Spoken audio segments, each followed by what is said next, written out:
আমি ব্যর্থ তোমায় সংসারের মানে বোঝাতে। আমি ব্যর্থ তোমায় ভালোবাসার সার্থকতা বোঝাতে।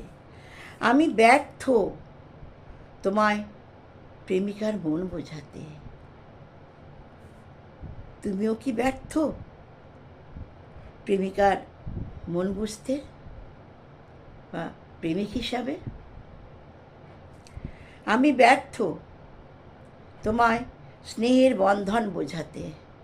আমি ব্যর্থ তোমায় সম্পর্কের মূল্য বোঝাতে।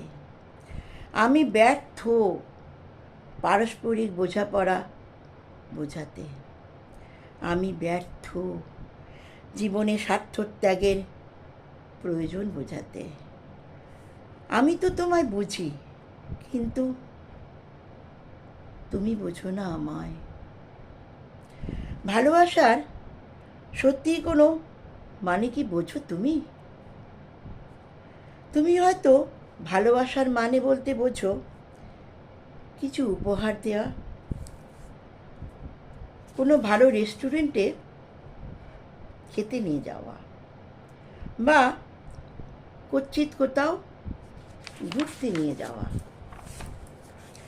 না না না, এগুলো কোনোটাই মুখ্য নয়।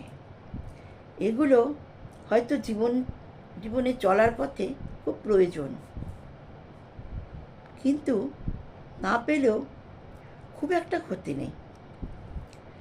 যদি তুমি আমার মনটা বোঝো, যদি তুমি আমার মনটাকে ভালোবাসো, যদি তুমি হৃদয় দিয়ে আমার হৃদয়কে ছুঁয়ে দেখো, তাহলে বুঝবে আমার মন কি পেলে সব থেকে খুশি সুখী হতে পারে। সত্যি কি সেটা বুঝবে কোনো দিন? সেটা কোনো দিন হবে না। তুমি কিছুই বোঝোনি। আমি সকলকে নিয়ে আনন্দে, হাসিতে, খুশিতে, সুখে, শান্তিতে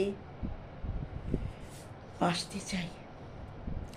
সকলের নির্মল ভালোবাসা পেতে চাই। সে বন্ধু হোক, প্রেমিক হোক, বর হোক, সন্তান হোক, মা বাবা, ভাই বোন, যেই হোক না কেন, সকলের কাছ থেকে আমি সেই ভালোবাসা পেতে চাই।